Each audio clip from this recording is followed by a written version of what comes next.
Facebook, acho que até já disse aqui. Já, está transmitida. Olá, muito boa tarde. Sejam bem-vindos a mais uma das conversas do confinamento. Hoje tenho aqui comigo a Mami Geographic. Olá, muito obrigada por teres aceito este desafio para a entrevista. Obrigada eu. É um prazer falar com alguém em 20 dias de confinamento. Se calhar já quase um mês, na verdade. Estás a fazer um, como é que se chama?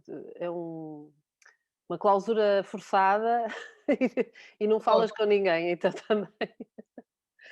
Só que é para escrever, sabes? Quanto menos a pessoa falar com seres humanos, mais tem para escrever. E como o meu objetivo é acabar o livro. Exatamente. Vamos já falar disso e do teu crowdfunding. E limpa a garganta. Lembro-me sempre daquele filme do Comer, Orar, Amar, não é? Em que ela está a fazer não sei quantos dias de silêncio e ela diz: Não imaginas como a minha garganta ficou ótima.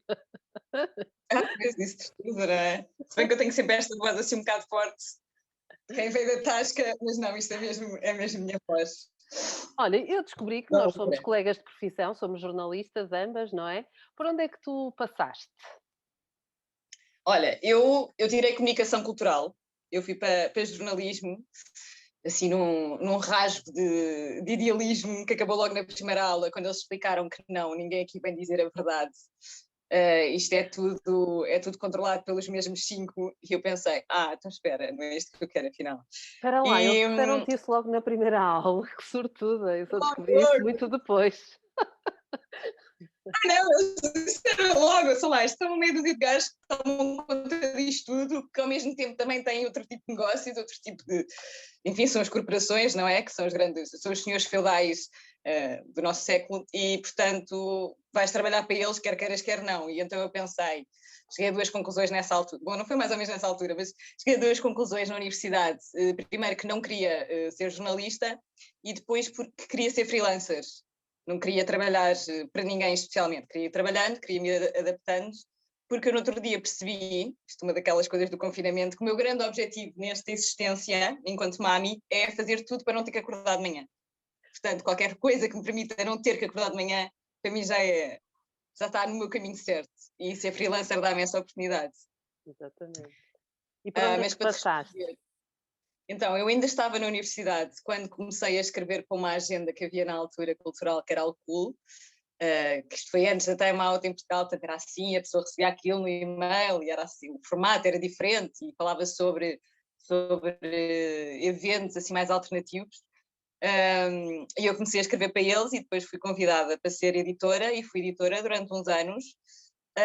E depois a partir daí comecei a escrever para guias da cidade, por exemplo, escrevi para os guias da Convida, aí comecei a ser freelancer para mais sítios, portanto eu escrevi para quase, não vou dizer para quase tudo, porque o meu tipo de escrita é muito específico, mas fiz muita coisa para sites, escrevi, por exemplo, fiz na altura um projeto giríssimo para a Sagres, que era sobre Lisboa, tudo coisas muito relativas ao que nós chamamos de turismo, mas no fundo são sobre a Agora estou cidade, agora estou a porque eu ter gostava alguns realmente cortes, era de mami, andar a espera explorar aí. a cidade e escrever sobre isso.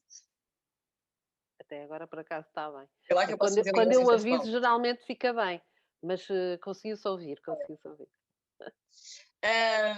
E depois, entretanto,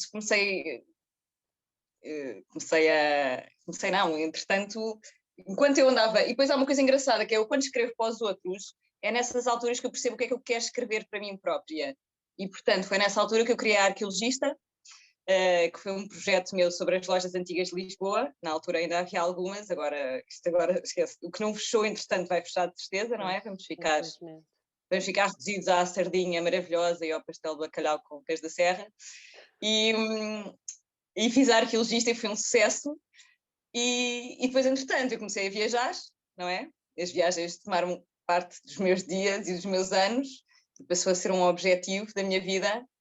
E o ano passado lancei um livro de viagens e pronto, e este ano Que eu vou lançar. tentei comprar, caros ouvintes, telespectadores, leitores, seguidores, whatever, e não consegui.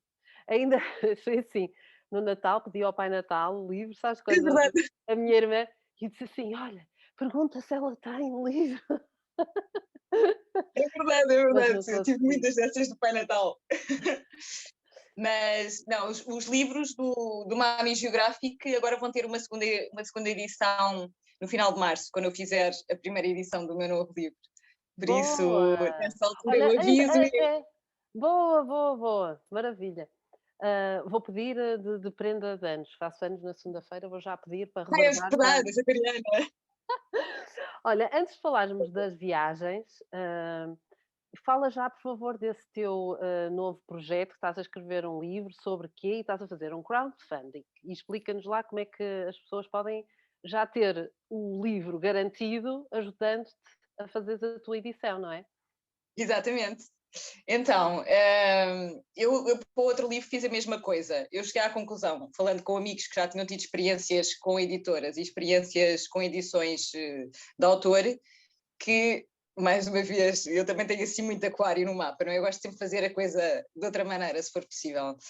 E cheguei à conclusão que a mim me compensava muito mais ter uma edição de autor. Primeiro porque era eu que escolhia tudo, da capa ao formato, tudo e mais alguma coisa, e depois eu queria ter um livro quadrado, não é? Tipo, Pois, não geralmente os é? livros são retângulos por uma razão específica, não é? São mais baratos se forem retângulos. E então acabei por fazer uma edição de autor, a qual ao princípio fiz um crowdfunding, não é? Fiz um crowdfunding, as pessoas podem encomendar o livro, depois o livro, passado 6 meses, está cá fora, porque eu entretanto consigo fazer tudo com o dinheiro que as pessoas, ou seja, as pessoas, não é um daqueles crowdfundings em que as pessoas pagam além do livro, é como se fosse uma pré-venda, as pessoas compram e Exatamente. depois chega a altura e eu envio para casa nos correios, eles adoram nos correios, podes imaginar, chego lá com 100 livros, 100 pacotes de livros, eles E já não com me podem parar direito autografado e tudo, não é? Com dedicatória e tudo. autografado, Plus. uma dedicatória grande, tudo, é tudo muito pessoal. E pronto, e eu depois, se quiserem, eu deixo-vos o link, porque aquilo está no meu, ou se forem pelo meu Instagram, Mami Geográfico, Eu depois já tem pus lá aqui no no link da Facebook, bio. sim, eu já pus aqui no Facebook exatamente o link para o crowdfunding. Pronto, e é isso, as pessoas vão lá, aquilo é super fácil, tem um formuláriozinho em que põe o nome, a morada e tal, se querem ou não dedicatória e para quem, e, e pronto, isto supostamente vai sair, o meu novo livro vai sair no final de março, ou é para estar Vai acabado ser no um final de filho do março, confinamento. vai, vai ser um filho de 2020, vai ser um bebê Covid. E é engraçado porque vai ser exatamente 9 meses a sua preparação. Tem 9 meses. Eu não quero ter filhos, mas quero ter muitos livros e estou sempre a comparar isto com gravidezes, porque tem muitos paralelismos, é muito engraçado. Só que no outro dia estava a contar isto a uma amiga e ela dizia: sim, mas há uma grande diferença, é que tu pões o livro cá fora e ele começa-te a dar dinheiro e o filho é ao contrário.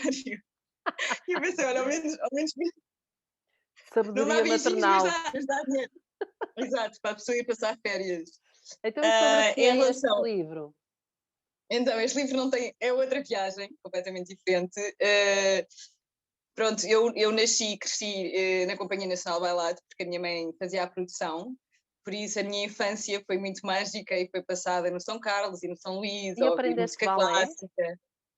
Fizeste Comecei a balé? aprender balé, sim, mas depois eu sou aquela pessoa que detesta a autoridade, sou como o Beethoven, sabes, qualquer cheirinho à autoridade, levanta-se-me aqui o radical e não dá. E então eu era daquelas que era expulsa da aula de balé por isto ou por aquilo, porque aquilo é tropa, basicamente, não é? É muito parecido ires à tropa ou ires a uma aula de balé. Aliás, o balé é bem mais difícil. E então eu percebi logo que não dava, não dava. Para além de que eu não queria passar o resto da minha vida a comer maçãs e a fumar cigarros como regime alimentar para ser magra, e o meu corpo não é propriamente dado ao balé clássico. Depois descobri o balé contemporâneo, que aí sim já há mais espaço para manobras, já há mais espaço para outros tipos de corpos, outras curvas, mas enquanto era pequenina era muito balé.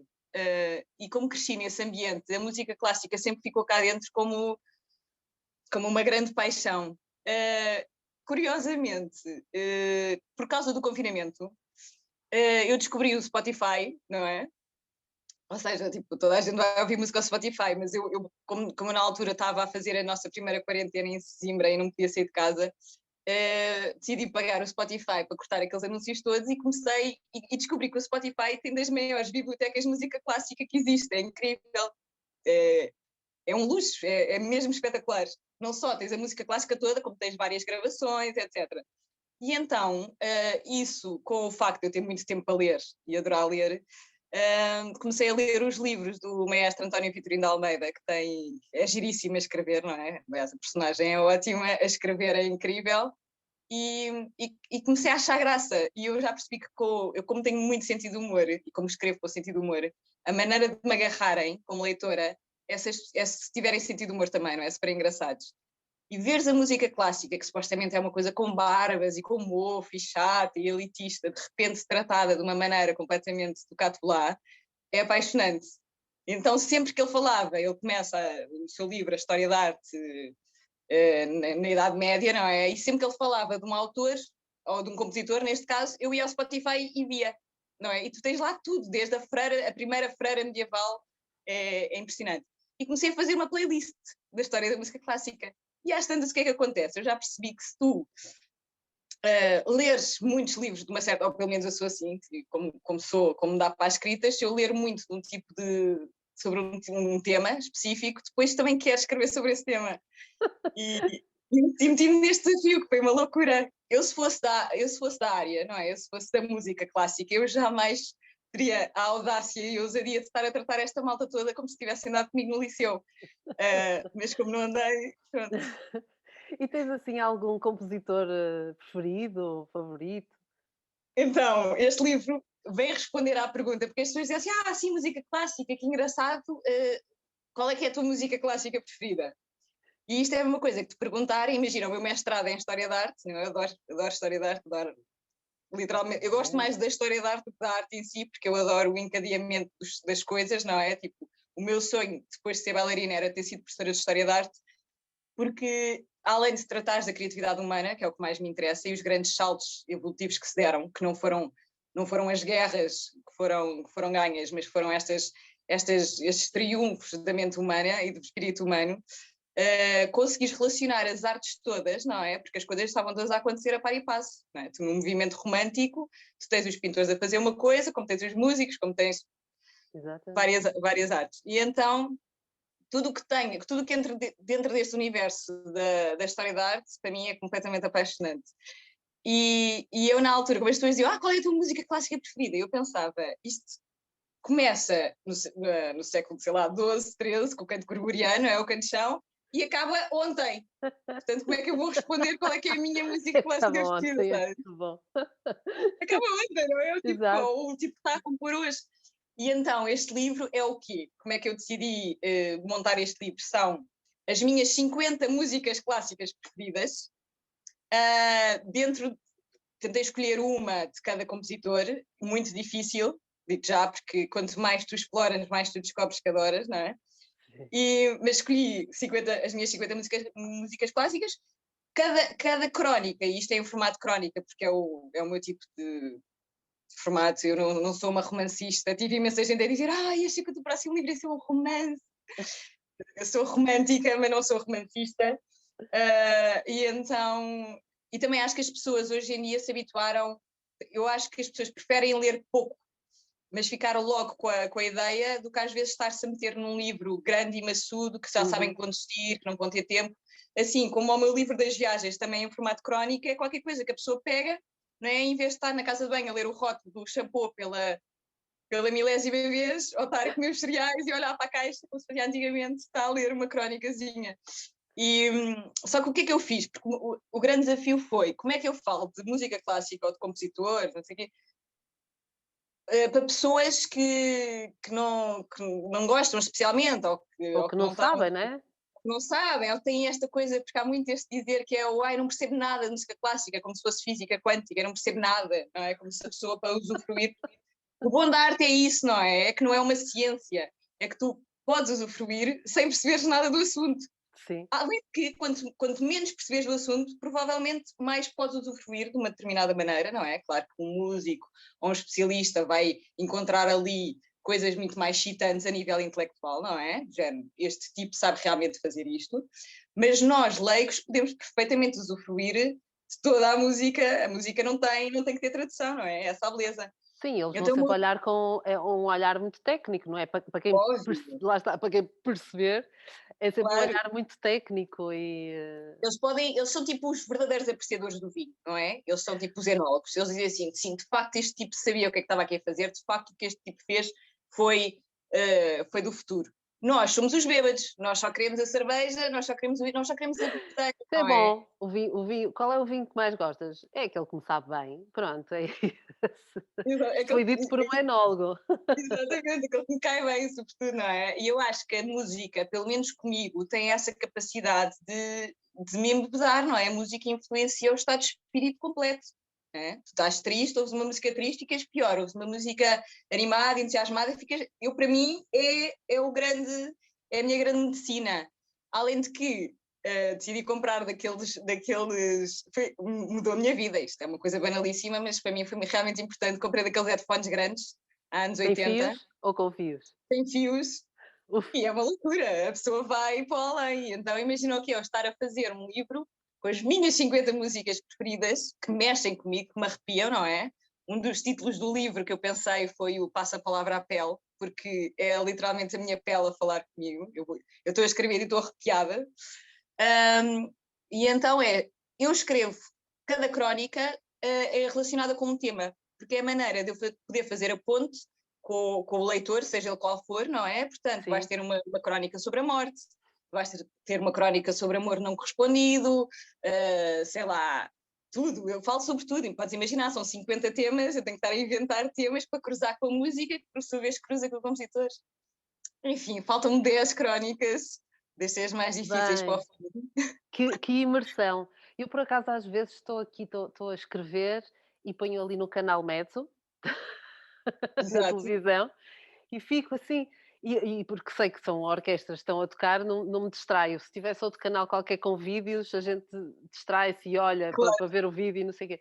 Mas gosto imenso, por acaso, mas confesso que não, que sou uma leiga, não sei as histórias, e quando estive na Polónia soube da história do Chopin, não é? Quer dizer, estás a ver, às vezes até penso assim, é o Chopin que era de Varsóvia. É, pronto. Exatamente. Ah, mas e fomos lá, por acaso fomos a um café onde estava um pianista portanto, tu podias estar lá a tomar um chocolate quente e tinhas um pianista ao vivo a tocar para ti, Chopin. E, portanto, é assim, e depois a cidade tem uns bancos onde tu carregas, não sei se já foste a Varsóvia. Não, Tem uns bancos na rua onde tu carregas num botão e podes te sentar lá e estás a ouvir a Chopin. não, Portanto, parece. é muito giro mesmo. Está bem feita a ligação do músico com a cidade e a história e assim. Pois, Mas porque foi isso. Diz isto. não, diz tudo isso, desculpa. Não, foi isso que eu percebi, imagina. Cada compositor tem a sua história, não é? E cada compositor é filho do seu tempo, obviamente. Há uns que estavam já com o olhinho à frente. Mas, por exemplo, o caso do Chopin, do Dvorak, do Sibelius, eu percebi que há todo um período, não é? No fim do romantismo, que são os nacionalismos. Porquê? Porque a malta andava toda a tocar música à maneira alemã. Se fosse música sinfónica e se fosse ópera à maneira italiana. E então o que é que de repente eles dizem? Não, mas imagina uma Rússia, não é? Que é praticamente um continente. Diz, porque é que nós devemos estar a tocar igual a estes tipos se nós temos tantas lendas, tanto folclore, tantas, sabes, tantas coisas épicas?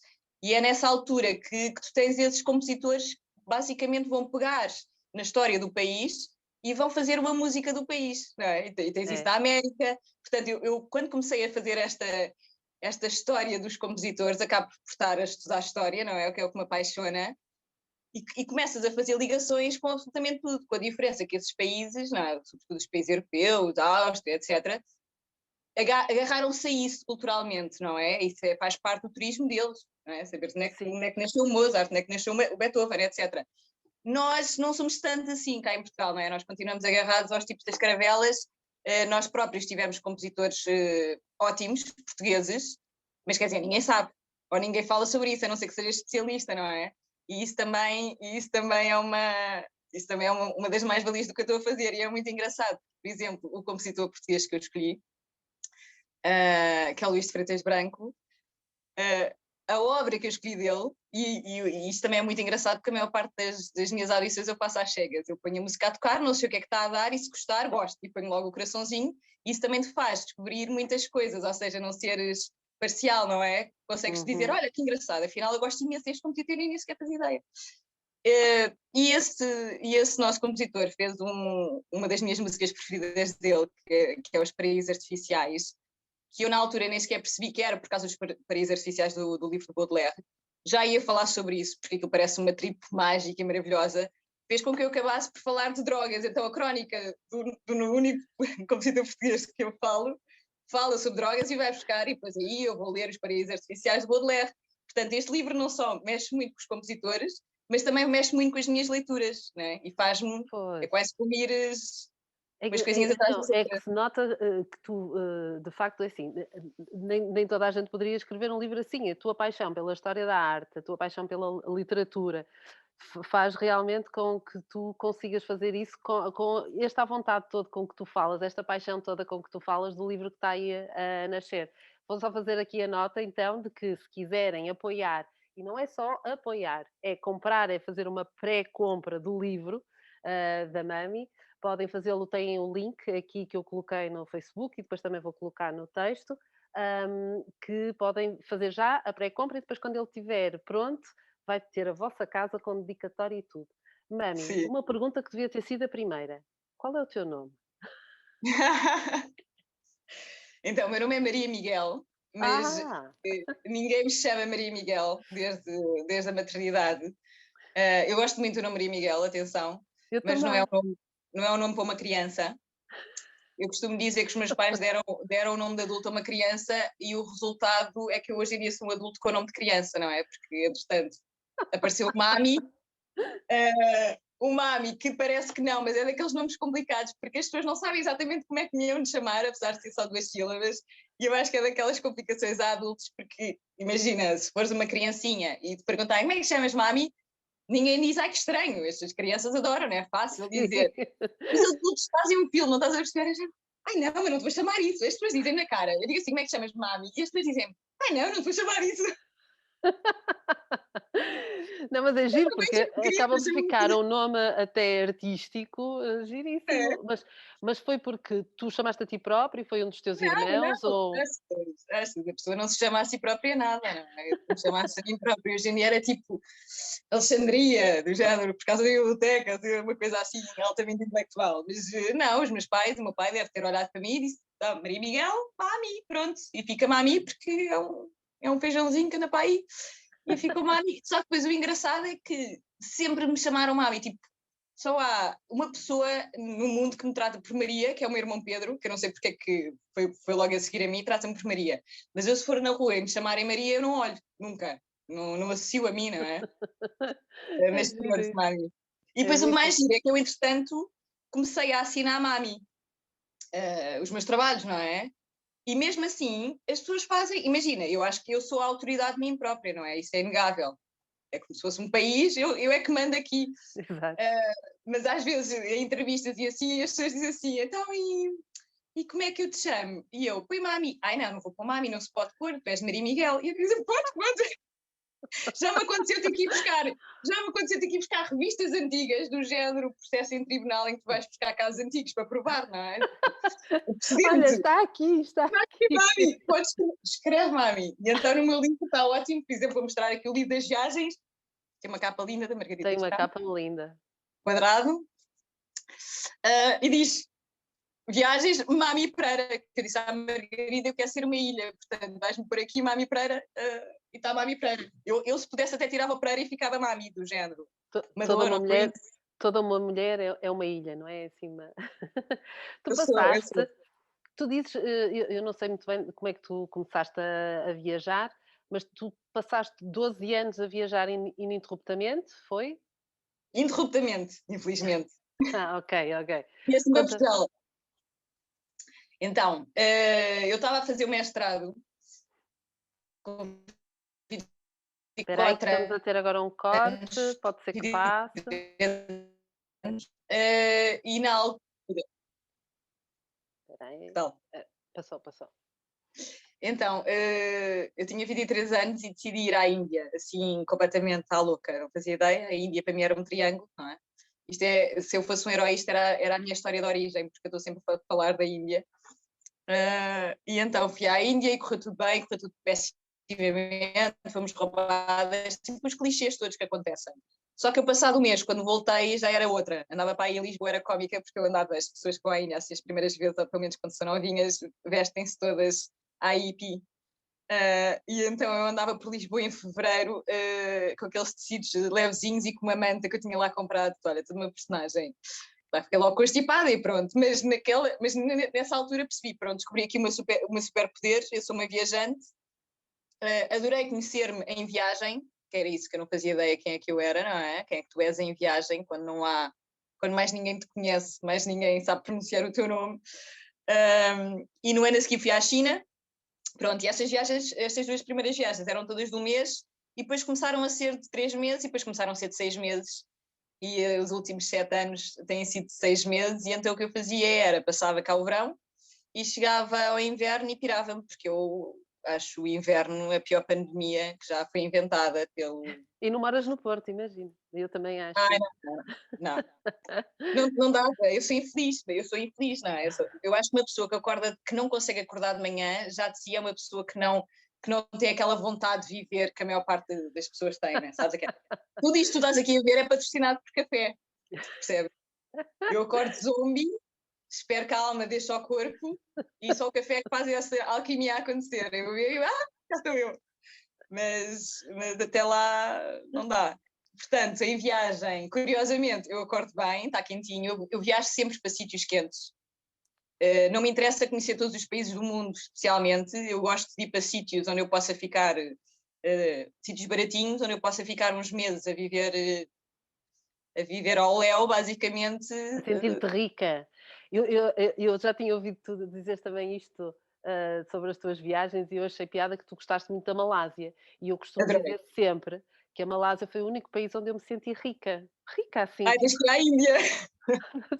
eu na Índia não me senti particularmente rica, mas na Malásia sim, porque eu achei sempre tudo tão barato lá.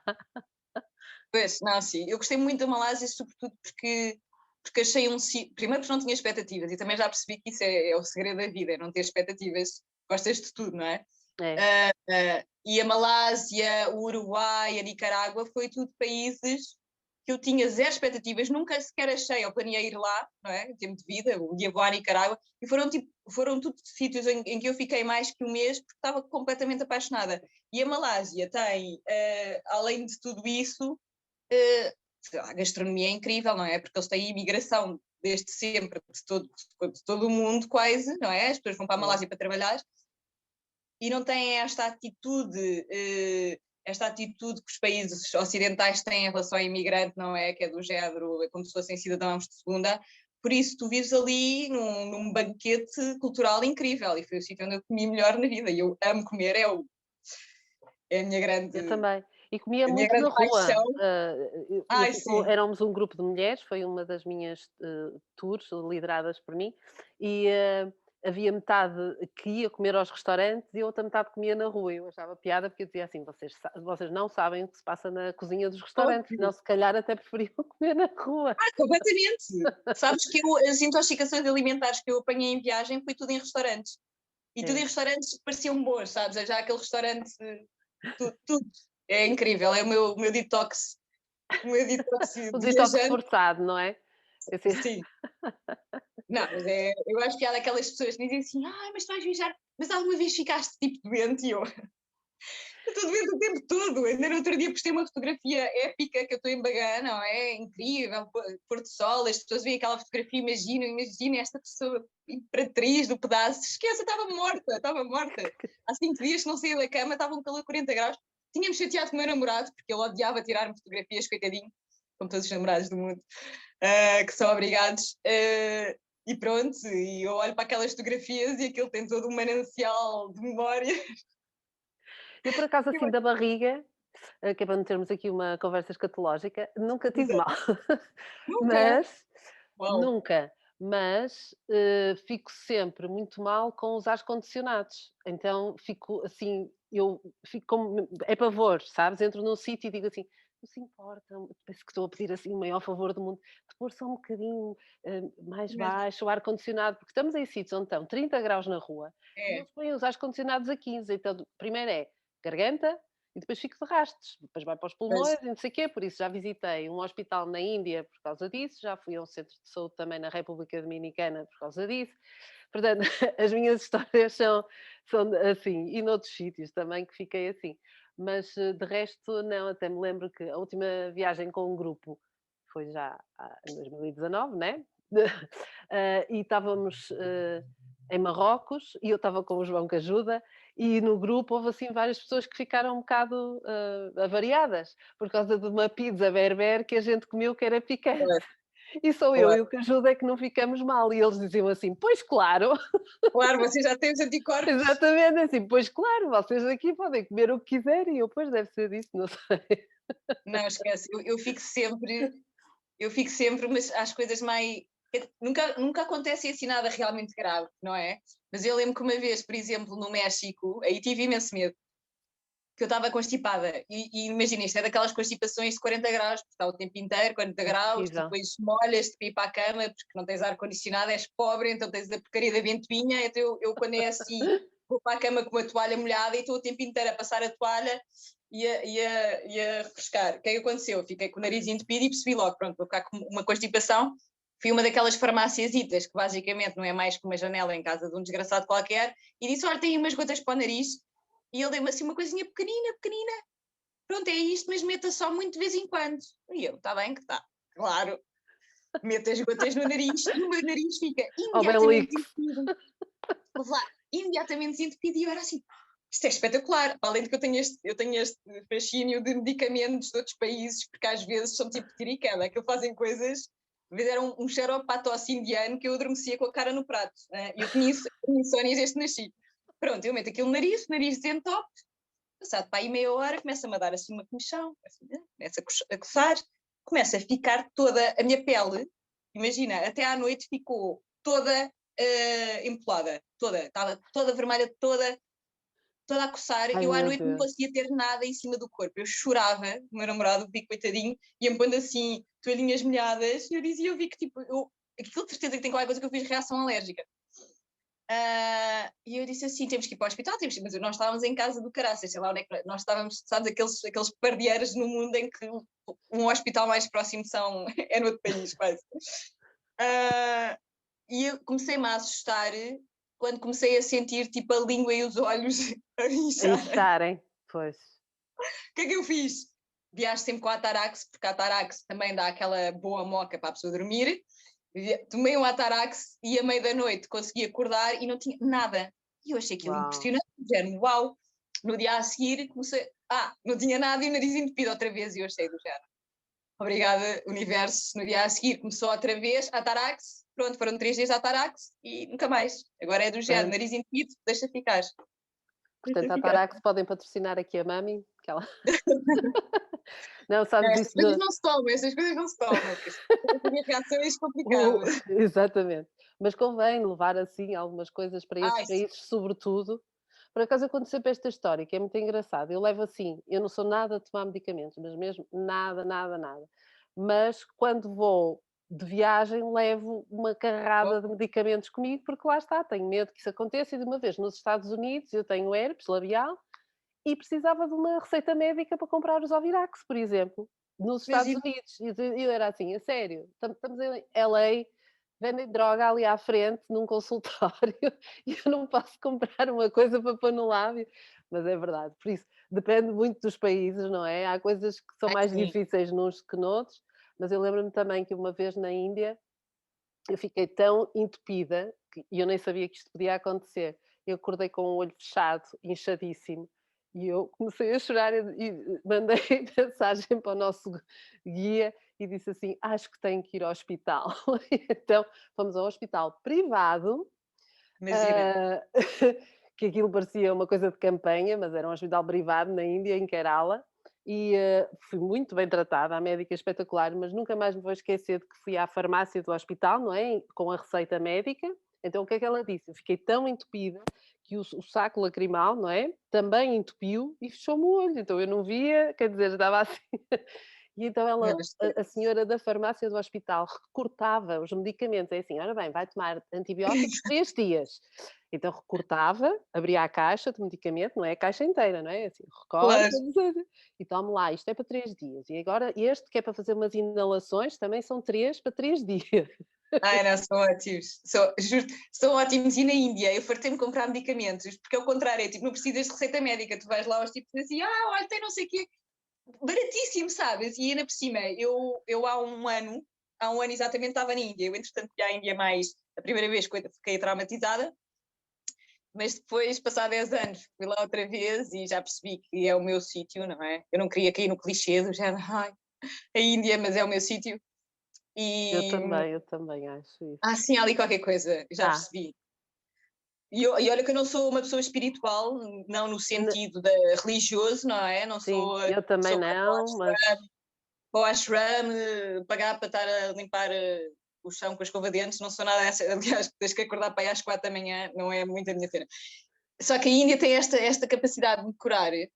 E esta última vez que eu lá fui, o ano passado estava lá com a minha melhor amiga, e entretanto eu já fui para lá em janeiro, portanto já havia esta cena do Covid, mas o Covid ainda era só uma coisa que estava na China.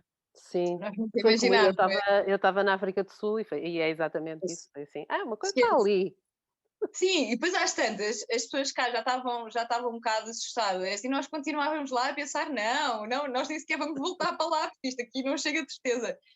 O que é que acontece? Entretanto, isto para aí 3 dias antes de eu ter que voltar obrigatoriamente. Obrigada, sim. Eu digo que Exato. eu estava no Chile, fui recambiada. Pois é isso, tipo, foi de um dia para o outro. E no meu caso específico, eu lembro desta coisa de nós irmos, estávamos em Jodhpur, que é uma cidade em que sempre me acontece qualquer coisa, já percebi, não volta para lá os pés, adoro aquilo, esteticamente é lindo, é tudo azul, parece Marrocos, mas há sempre qualquer coisa que me acontece lá.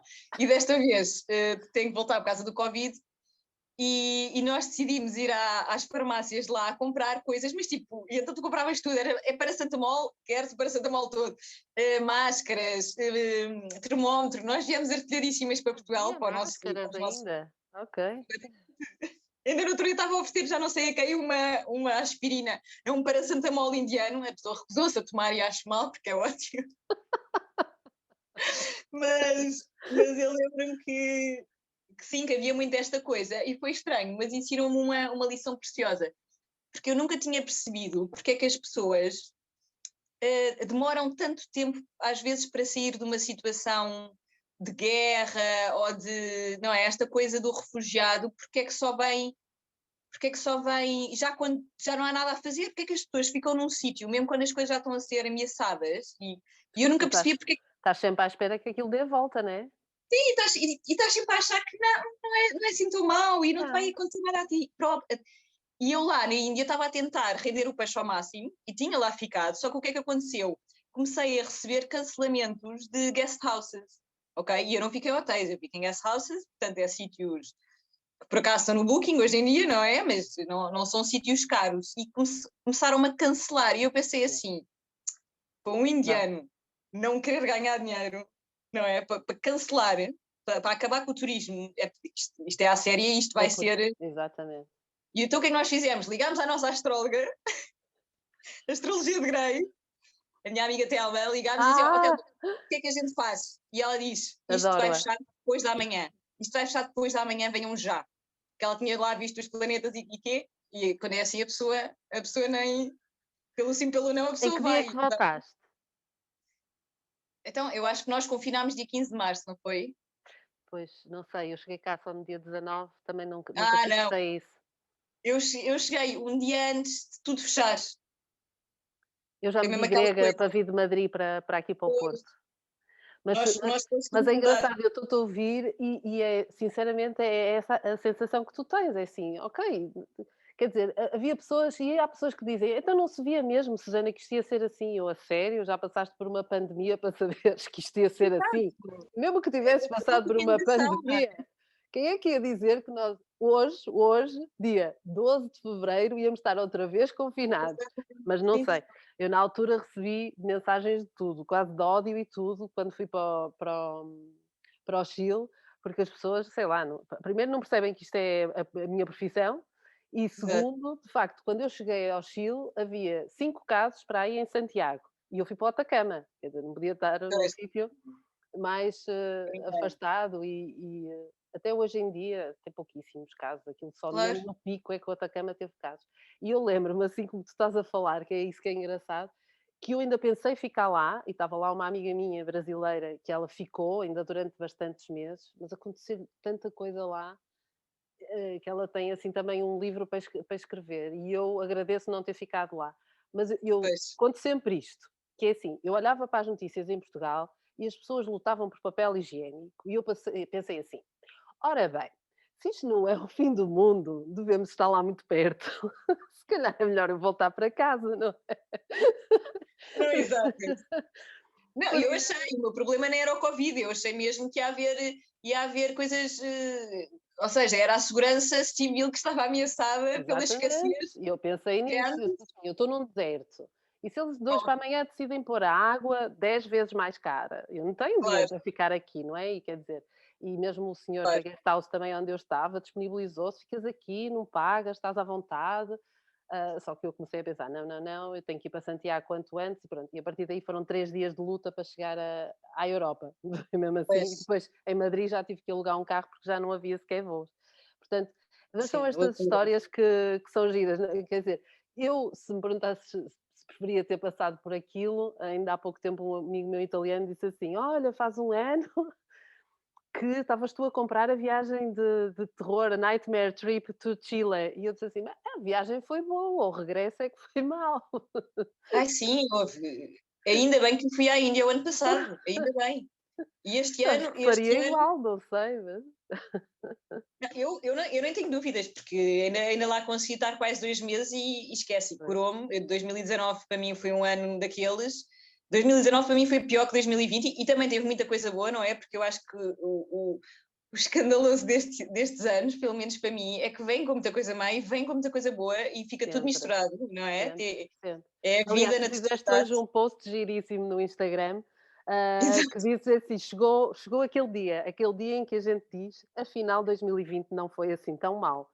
Porque Pois, olhamos para não as é? coisas, As houve fotos, montes de coisas que fizemos, se calhar até estivemos mais próximos de família e amigos que normalmente não estaríamos. totalmente.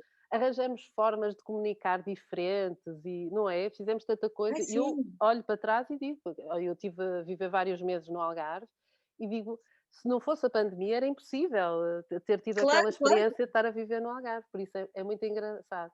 Mas lá está, E, eu estou a ler um livro agora que é de mulheres viajantes, mas eu não tenho essa tua vontade tão grande, ou seja, eu paro muito de ler. Eu começo a ler e paro, e depois eu recomeço o mesmo livro não sei quantas vezes. claro. Mas estou com este Mulheres Viajantes e eu li lá uma frase que até apontei aqui, que era para te dizer, que eles citam a Agostina e que diz: "A viagem é a intimidade do importuno." E eu disse assim: "Bem, a sério, fiquei a pensar em montes de tempo nesta frase e de onde vinha", porque ela explica lá que a palavra inglesa travel, de viagem, não é? Vem de travail e que por si só também vinha de um instrumento de tortura que é tripalium.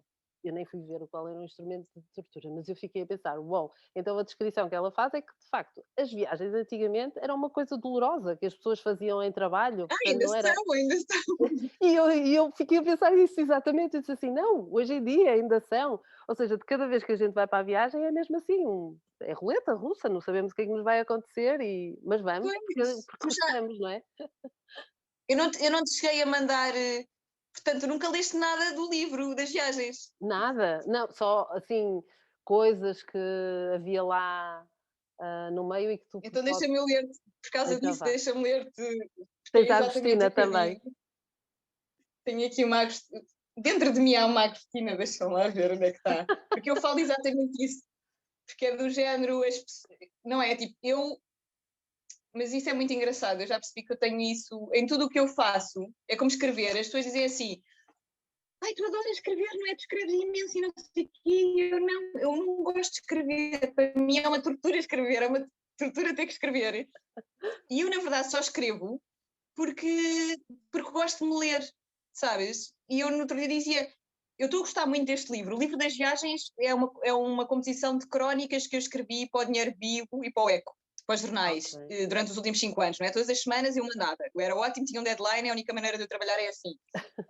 Este livro está a ser feito de raiz, e é muito engraçado, porque este era o livro que eu gostava de ter lido sobre música clássica. E como não existia, não é? Eu tenho que o escrever. Mas eu só tenho esse prazer quando estou a ler, porque parece que é uma tradução de coisas que eu tenho cá dentro, que não tenho acesso imediato, e eu estou num estado de constante surpresa do género, ei, de onde é que isto me saiu? É que parece que não sou eu, sabes? Parece que está Olha, qualquer eu coisa há aqui a há ser uns dias, atualizada. com uma entrevistada, já nem sei qual foi, disse isso, que é assim, a gente olha para trás e há textos que eu digo assim, fui eu que escrevi isto, uau, estava É, mesmo inspirada. E há é outros que isso, é é ao uma contrário, não é surpresa. assim, eu escrevi isto, ai que vergonha. Às vezes é ao Não, contrário. não, é uma surpresa. Então deixa-me ler-te aqui este bocadinho, Força. que é um daqueles resumos. Eu no final de cada viagem fazia o resumo, e este é o da viagem. Isto de viajar é horrível. É caro, cansativo, perigoso e dá cabo da saúde. E o pior de tudo é que acaba depressa demais. Viajar é dormir mal, é julgar o país pelo colchão e o autocarro pela suspensão. É rezar ao panteão para sairmos vivos daquele louco táxi, barco ou avião. Viajar dá medo, é fugir de vulcões, tempestades, inundações, polícias e ladrões. É ser pobrezinho e andar a contar os tostões. E é habituar-se a ter más gestões. Viajar é uma chatice. Qualquer decisão dá discussão e muitas vezes acaba em desilusão. É ser desconfiado e acabar por ser roubado na pior ocasião. Isto já para não falar nas doenças que se apanha, da chikungunya à constipação e da bicharada que nos apanha, da barata ao escorpião. Agora imaginem isto tudo ao mesmo tempo com uma insuportável comichão e carradas de saudades da mãe, do pai, do periquito e do cão. Além de ser um clichê, viajar é uma complicação.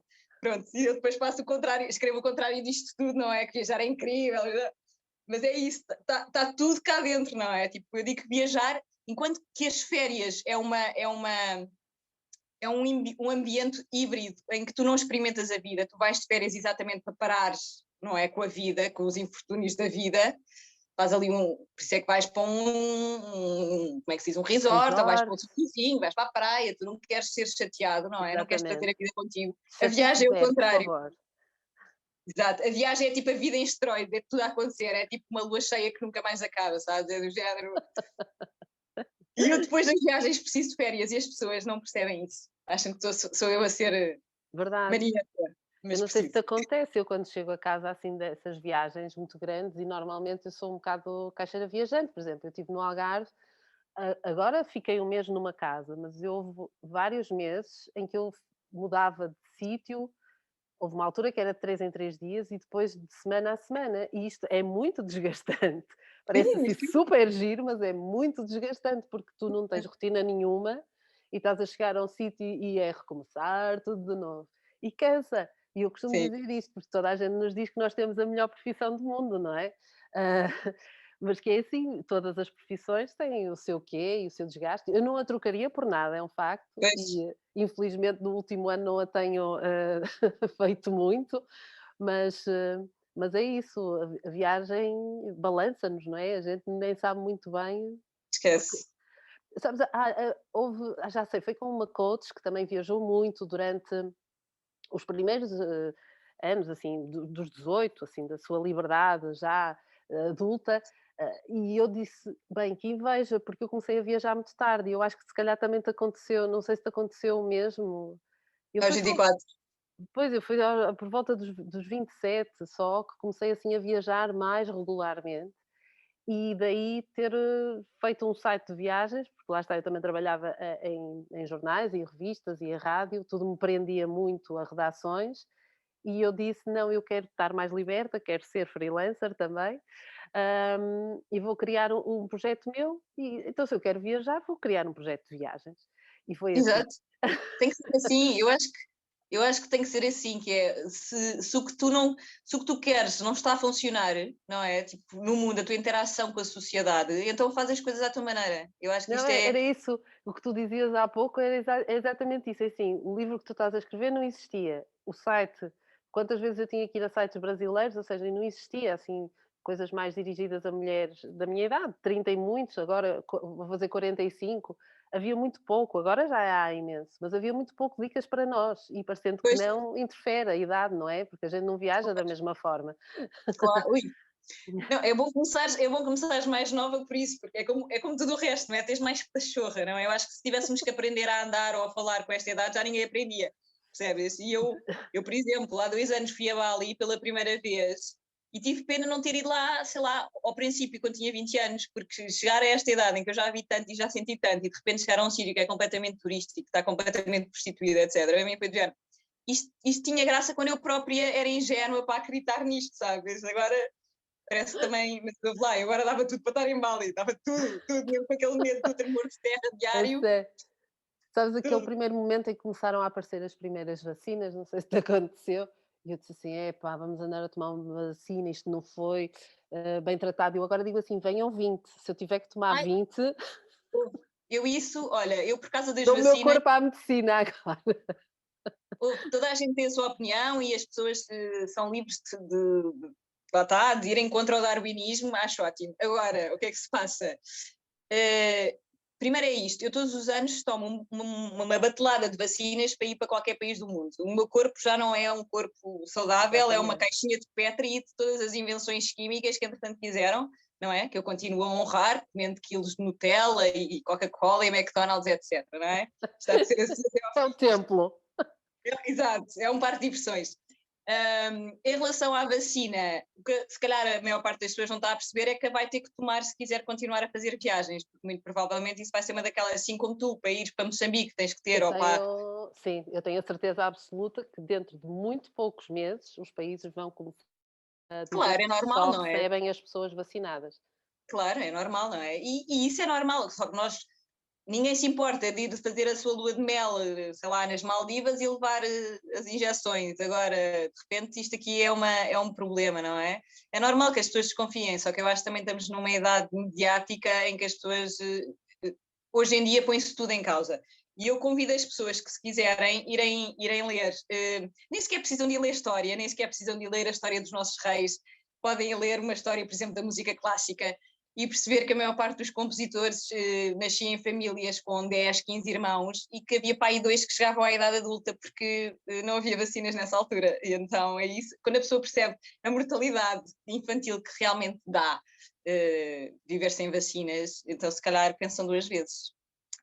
Vale a Muito pena bem. pensar nisto, diria. Não, não vale a pena. Não, o medo eu penso que é associado a ela não ter sido, ou seja, temos a pandemia há 1 ano, não é? E ela não foi experimentada Imagina, vezes suficientes, porque as óbvio. primeiras coisas que se dizia, não é? É que elas precisavam de vários anos no mercado para se estudar, mas é o Mas que isso temos. acontece com tudo e a verdade é que se a pessoa começar, eu acho lindamente que a pessoa ponha isso em causa, mas então começa a pôr em causa absolutamente tudo, não é? As coisas que come, de onde é que elas vêm, com o que é que são feitas, não é? Os É, medicamentos que toma, porque se fores a ver, eu acho que até em Menurons, eu uma vez vi este caso bizarro, sei lá, estava a dar um daqueles programas da tarde, foi uma rapariga que infelizmente fez uma reação alérgica ao Benuron, que é sim, há uma tudo. daquelas coisas que nós tomamos Sim, sim, e tenho um morreu. tio que não pode tomar também.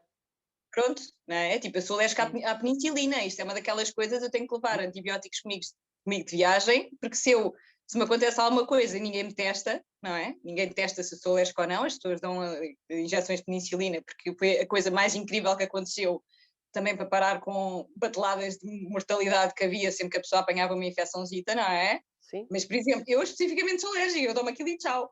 Agora, eu não tenho conhecimentos científicos para pôr a comunidade científica em causa e acho realmente que se de facto fosse uma coisa que matasse mais do que curasse, obviamente que ninguém se predisponha a comercializar isso. Agora, mas lá está, é uma decisão de cada um. Eu especialmente não tenho problemas com eu isso. já ouvi dizer que Cuba vai oferecer a vacina aos turistas. Aliás, eu estou num grupo, porque eu fui a Cuba pela segunda vez há 2 anos, e então eu recebo, assim, as notificações de todos os hotéis, de todas as cadeias hoteleiras que estão a fazer lá. Eu acho que para já, ou pelo menos não sei se é por estar a receber sempre informações deles, são os que se estão a preparar melhor, e têm já, testes nos hotéis a $30. E nós aqui continuamos a pagar uma fortuna por um teste. Não sei se são os mesmos, é um facto. Mas uma das coisas que eles disseram é que iam dar a vacina aos turistas. Portanto, tu vais para lá vais fazer férias a Cuba e eles, como têm apostado muito em turismo de saúde, agora verdadeiramente vão içar essa bandeira do turismo de saúde. E disse isto a uma amiga minha, eu já vi isto, e ela disse assim: "Epá, e quanto tempo é que temos que ficar lá para tomarmos a segunda dose?" Exato. Tempo suficiente para arranjar um noivo cubano. E então o problema dela era esse, era assim: "Ok, mas quanto são 3 meses que temos que ficar." Pessoas pragmáticas precisam-se, é isto mesmo. Sim, lá, tipo, a morte está ao virar da esquina, literalmente, por exemplo, eu escrevi duas das minhas crónicas deste livro novo, que eu não estou a dizer o título de De propósito, propósito, já reparei e por isso mesmo eu não te pergunto. mas é um grande título. Mas duas dessas crónicas são sobre a morte, não é? E então eu fui ver o que é isto, a morte, como é que é a nossa relação com a morte? Sempre foi igual? Não, obviamente que não, não é? Diferentes culturas têm diferentes relações com a morte, as religiões têm diferentes relações com a morte, não é? Li uma frase ótima ontem que dizia, por exemplo, nas trincheiras não há ateus, não é? E nos hospitais também não há. Mesmo que a pessoa não tenha esta carga religiosa, a pessoa agarra-se a qualquer Chama. lado. Só que o problema é que a nossa maneira de viver, a ocidental, não é? Que é do género literalmente ignorar tudo que não nos agrada, também faz com que não tenhamos essa noção que a morte está ao virar da esquina e que exatamente por isso nos devemos agarrar à vida, não é? A morte é uma invenção da vida. E então foi ótimo porque estive a ler muito sobre isso, chegar às minhas próprias conclusões, não é? E de facto o que interessa é isso, não é ignorar que a morte existe, é saber que ela existe, que está aqui, que pode acontecer ao sair da rua, não é? Cai-te um piano em cima, acontece todos os dias, e é exatamente por isso que temos que viver tão bem, porque vamos morrer de certeza. E isto aqui é um bocado um clichê, mas é aquela coisa que a pessoa não quer saber. Sim, mas há montes de clichês que a gente devia dizer para nós Claro. diariamente, que era para realmente interiorizar. Tu, nas tuas idas à Índia, foste a Varanasi? Não, Ah. fui a Haridwar, que é uma espécie de Varanasi, mas menos turística. Os Mas não pobres, fui é. a Varanasi dos turistas pobres. Porque uma das coisas que eu, escrevi na altura sobre Varanasi é que lá a fé é tudo, as pessoas vão para Varanasi para morrer. E de Pois. facto eles encaram a morte de uma forma tão é simples, é aquilo, não é? Eles preparam-se e sentem: "Eu estou a morrer, então eu vou para ali porque é ali que eu quero morrer". E é de uma forma muito é por isso que aquela sociedade com as suas coisas boas e más, não é, é mesmo incrível a Índia e acho que é por isso que Claro. nos marca tanto e nós queremos ir lá e eu já fui 3 vezes e já estou a programar a quarta, que se não fosse covid já tinha sido, mas, mas é isso. Olha, só para terminar, eu também sei, e estas conversas de confinamento que eu tenho feito são precisamente só a mulheres, para mostrar mulheres extraordinárias, todas elas a fazerem algum trabalho em prol do outro, e eu acho que o teu passa muito por isto, pelas tuas viagens e agora pelo livro que também estás a fazer, e também por um outro projeto que tu tens, que é o Mulherzinhas.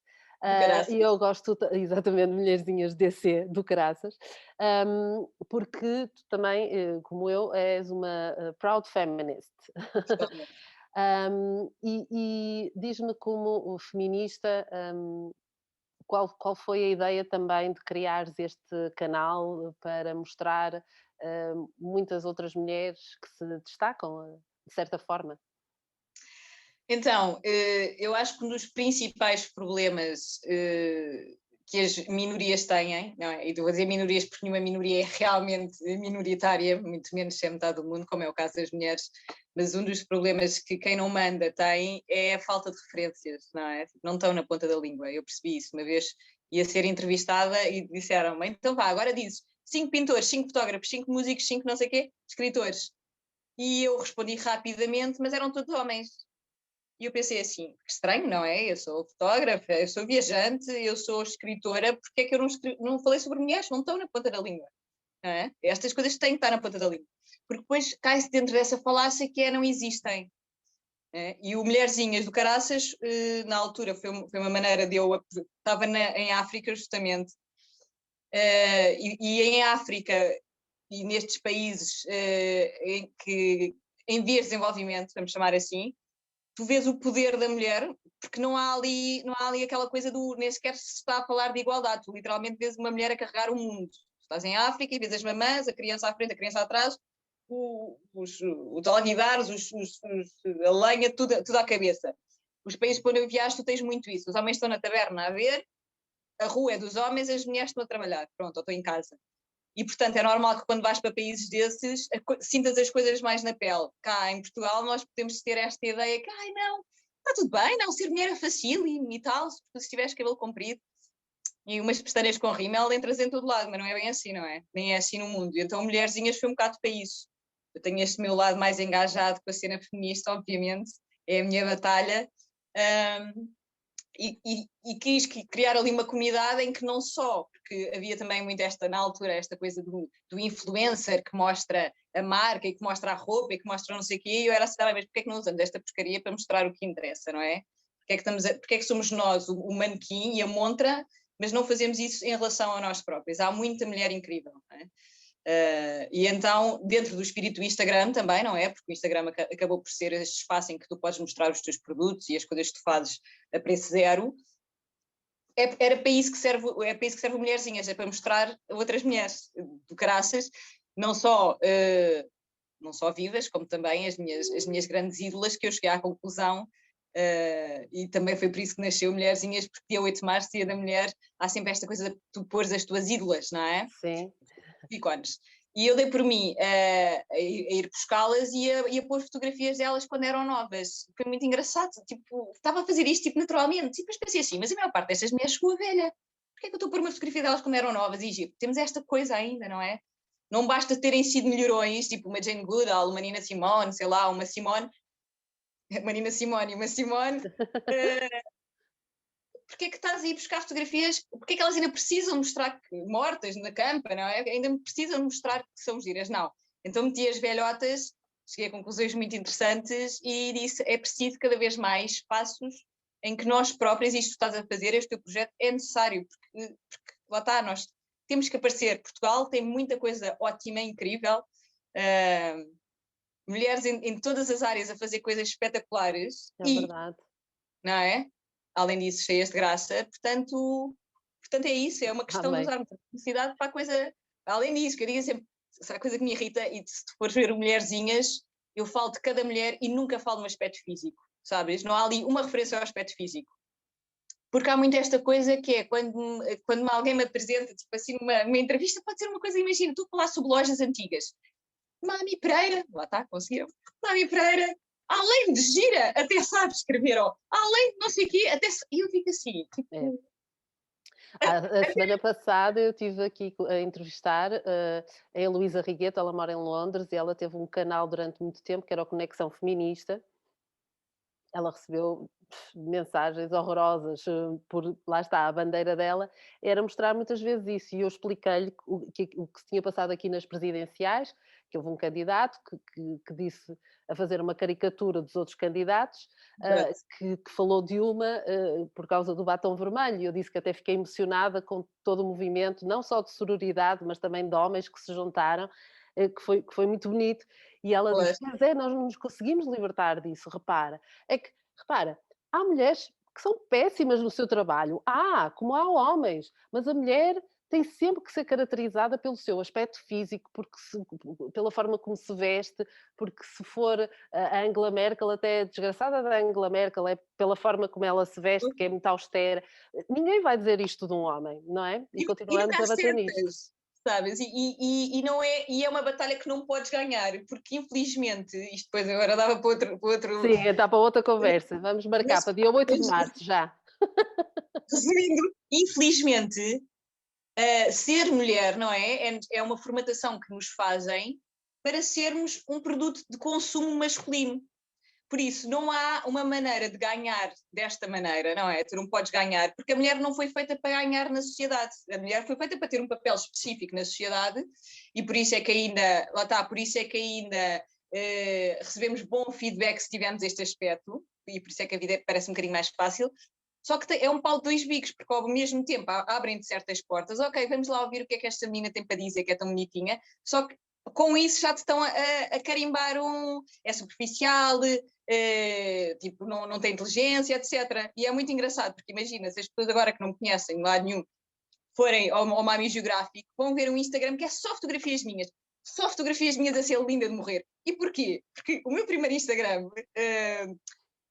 eu gosto de tirar fotografias, não é? E o meu primeiro Instagram foi sobre uma paixão que eu na altura tinha de arquitetura dos anos 70. Gosto muito daquele tipo de prédios, há muitos em Lisboa, e eu andava fascinada a tirar fotografias à arquitetura dos anos 70.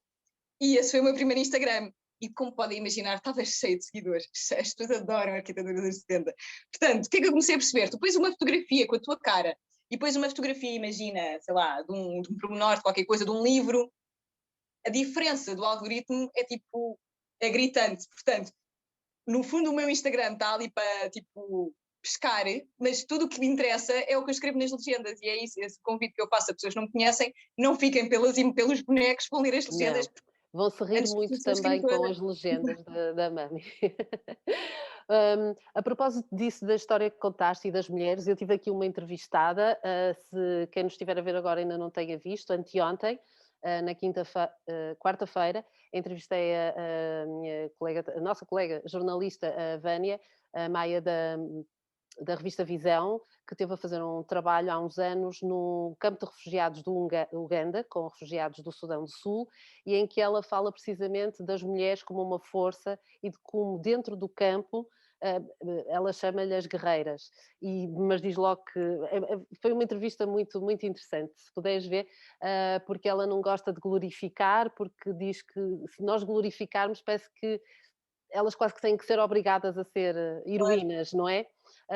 Mas pronto, é assim, nas circunstâncias que as pessoas dentro de um campo de refugiados vivem, elas lutam pelo empoderamento feminino, há movimentos lá dentro de pessoas que perderam tudo, é uma coisa incrível, a resiliência e a perseverança das pessoas é mesmo incrível, e foi uma reportagem, aliás, que mereceu uma menção do Prémio de Direitos Humanos.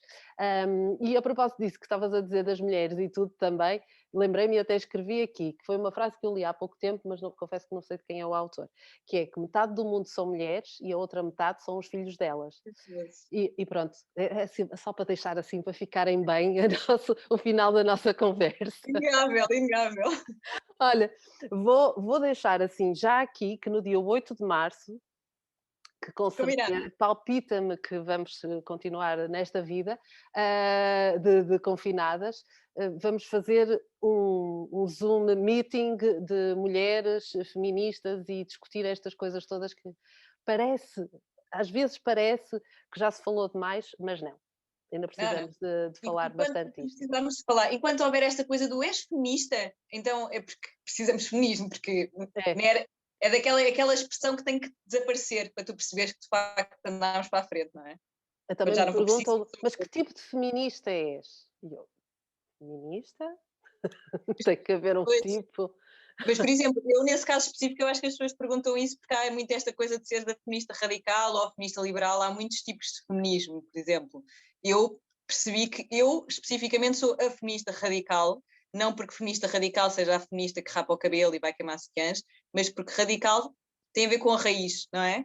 A feminista radical é aquela que acha que não basta por oposição à feminista liberal. A feminista liberal quer as mesmas oportunidades sendo a sociedade como ela é. Portanto, uma Angela Merkel é uma feminista liberal. Bom, não sei se ela se considera feminista, mas chegou onde chegou e pode ser um bom exemplo de feminismo liberal porque conseguiu vencer no mundo dos homens, não é? Eu preconizo um novo tipo de sociedade com novos valores, não é? Uns associados ao feminino e outros associados ao masculino, mas acho que enquanto o sistema for o patriarcado, não me interessa ter a mesma oportunidade de chegar lá e cometer exatamente os mesmos vícios. Percebes o que eu estou a dizer? Exatamente. Não me chega a isso. Quero realmente que seja possível criar um novo tipo de sociedade com outro tipo de valores, que é para nem sequer ter que haver esta coisa de podes subir porque tens uma cota, porque és mulher, porque não sei o quê. Não. Tu podes chegar onde tu quiseres porque és um ser humano e todos somos iguais e todos sabemos. E quando isso acontecer, então aí não precisas ser feminista, porque aí também não precisas ser antirracista, não precisas ser anti-homofóbico, porque aí sim vai haver realmente uma igualdade geral. Portanto, feminista radical. Muito bem, Mami. Olha, foi um prazer, muito obrigada mais uma vez por ter Obrigada estado eu. aqui e teres aceito este desafio. Boa sorte agora para esta parte do livro que deve ser terrífica, que é de reler tudo e de preparar tudo. Nós ontem trocávamos mensagens e ela estava a dizer que de facto tudo era bom para se distrair, que era para parar um bocado aquilo. E eu dizia assim: sim, eu sei, eu quando tenho textos grandes é quando a minha casa fica um brinco. Eu tenho que limpar, Exatamente. eu faço tudo, menos aquilo que tenho que fazer. Ora bem. Assim, vai sair, vai sair.